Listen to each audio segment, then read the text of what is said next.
compromise. உங்க சைடுலயும் எங்க சைடுலயும். It's a GT promise. GT Holidays, South India's #1 travel brand. தமிழகம் எங்கும் கிளைகள் கொண்ட Annamal institute of hotel management and hospital management படிப்பில் சேர்வதற்கான அட்மிஷன் நடைபெறுகிறது. வணக்கம் சார். நமச்சிவாயம்.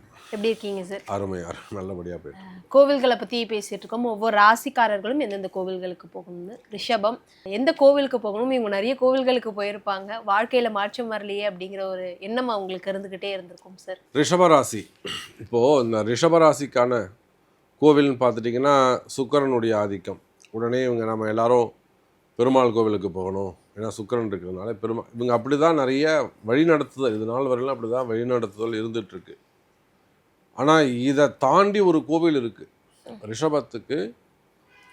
ஜெயிக்கிறதுக்குன்னு ஒரு கோவில் இருக்குது. அந்த ரகசியத்தை நம்ம சொல்ல போகிறோம். திருப்பூந்துருத்தி அப்படின்னு ஒரு கோவில்மா, கேள்விப்பட்டிருக்கீங்களா நீங்கள்? இல்லை சார்.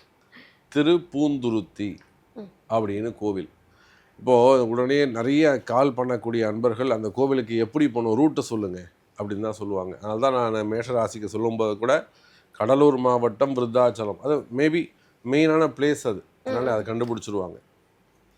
இந்த பூந்துருத்தி எங்கே இருக்குது அப்படின்னு கேட்டிங்கன்னா தஞ்சாவூர் மாவட்டம் திருவையாறு, திருவையாறிலிருந்து திருக்கண்டியூர், திருக்கண்டியூர்லேருந்து திருப்பூந்துருத்தி போகணும். ஒன்று இப்படி திருச்சி சைடில் இருக்கிறவங்க அரியலூர் வந்துட்டு, அரியலூர் வழியாக திருவையாறு வந்துட்டு திருப்பூந்துருத்தி போகலாம். திருவையாறு தான் ஜங்ஷன். திருவையாறுலேருந்து யாரை கேட்டாலும் சொல்லுவாங்க பூந்துருத்தி, மேல் பூந்துருத்தி, திருப்பூந்துருத்தி எப்படி கேட்டாலும் சொல்லுவாங்க. அப்போது ரிஷபராசிக்கான கோவில் திருப்பூந்துருத்தி. இங்கே என்ன விசேஷம் அப்படின்னு கேட்டிங்கன்னாம்மா, முதல்ல ரிஷபராசிக்கு என்ன விசேஷம்? ரிஷபத்தில் சூரியன் சந்திரன் இணைவு அங்கே ஏற்படுது. சூரியனுடைய கிருத்திகை ப்ளஸ் சந்திரனுடைய ரோகிணி நட்சத்திரம், அது கூட செவ்வாயுடைய மிருகசீரிஷம். அப்போது சூரியன், சந்திரன், செவ்வாய், அப்பா அம்மா பையன் 3 பேர் அங்கே வந்துடுறாங்க.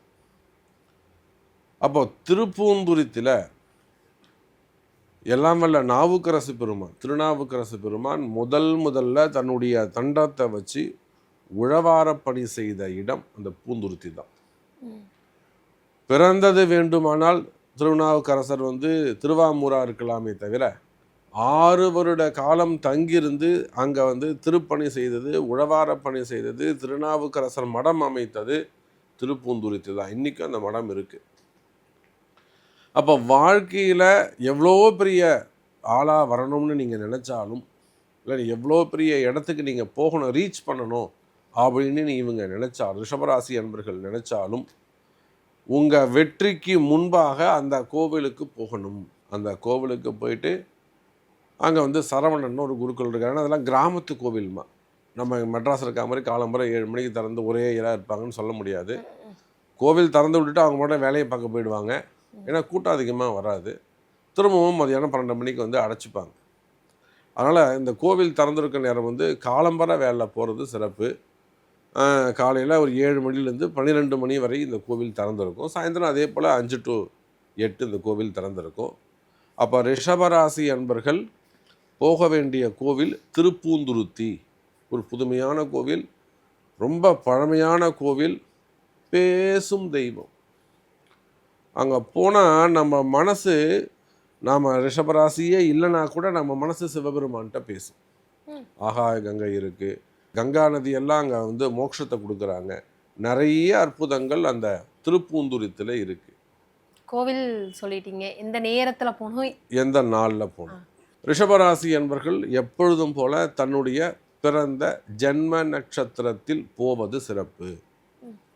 நான் சொல்லிட்டேன், உடைப்பட்ட நட்சத்திரமாக இருந்தால், என்ன கிருத்திகை உடைப்பட்ட நட்சத்திரம் 3 பாதங்கள் எப்போ இருக்கோ அப்போ தான் அங்கே போகணும்.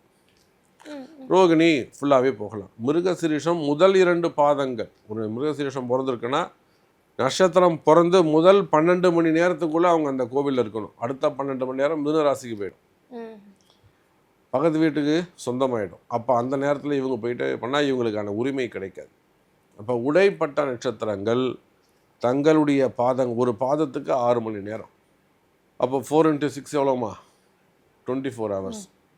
இவ்வளோதான் விஷயம். எல்லாமே கணக்கு தான். ஜோதிடத்தை பொறுத்தவரையில் எல்லாமே கணக்கு தான். அப்போ ஒரு பாதத்துக்கு 6 மணி நேரம், 4 பாதத்துக்கு 24 மணி நேரம், 24 மணி நேரத்துக்கு ஒரு நட்சத்திரம், 1 டே, இவ்வளோதான் கணக்கு. அப்போது ரிஷபராசி என்பவர்கள் தன்னுடைய பிறந்த நட்சத்திரத்தில் போகலாம். திதின்னு எடுத்துக்கிட்டிங்கனாக்கா ஏகாதசி அல்லது திரையோதசி அங்கே ரொம்ப ரொம்ப விசேஷம். ஏகாதசியும் விசேஷம், திரையோதசி திரையோதசினா பிரதோஷ நாள், பிரதோஷ நாளில் அங்கே ரொம்ப ரொம்ப விசேஷம்.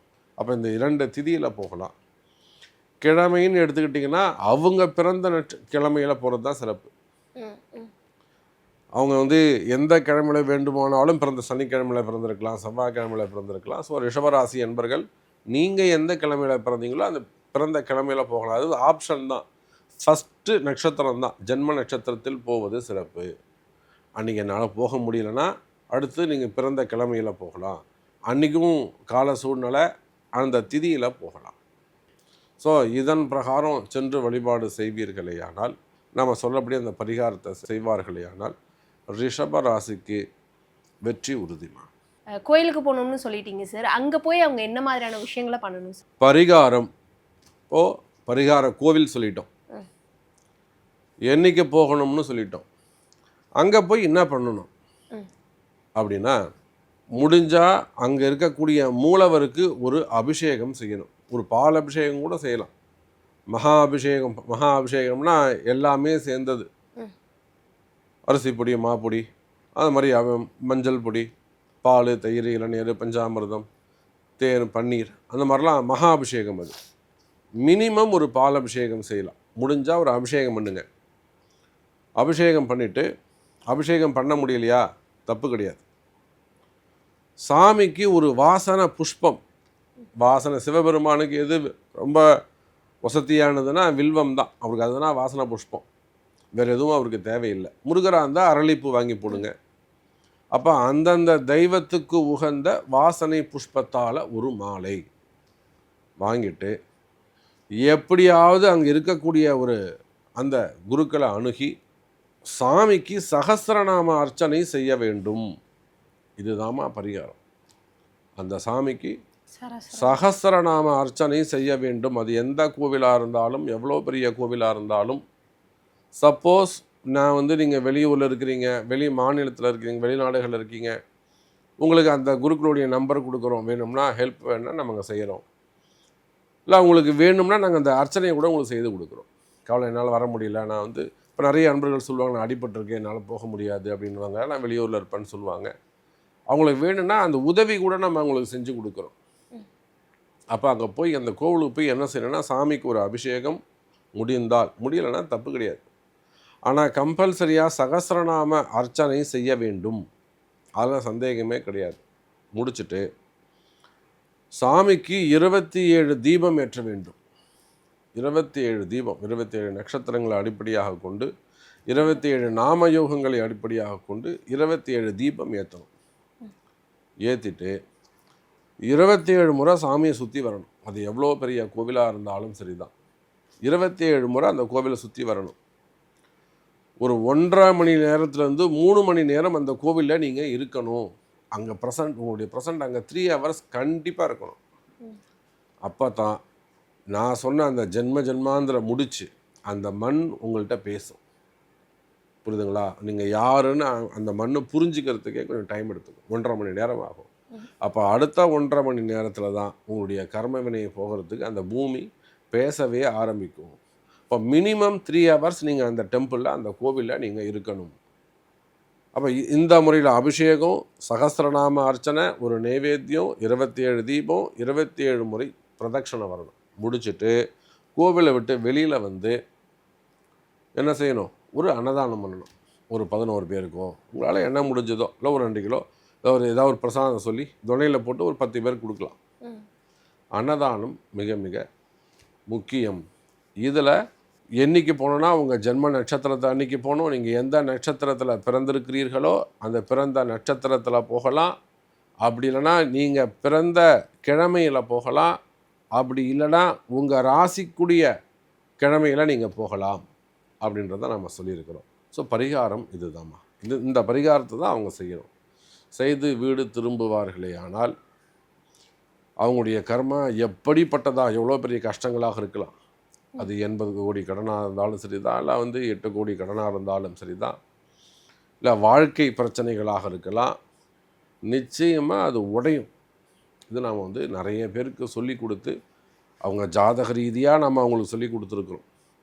இது எல்லாமே நம்மக்கிட்ட வர ஆரஸ்கோப்பை வச்சு அவங்கள அந்த கோவில்களுக்கு அனுப்பி ஆராய்ச்சி செய்து நம்ம எண்ணிக்கை அனுப்பணும், இவங்க என்ன ராசி, ரெண்டையும் மேட்ச் பண்ணி இப்படி செய்த ஆராய்ச்சியுடைய பலன் தான் இந்த கோவில்கள்லாம்.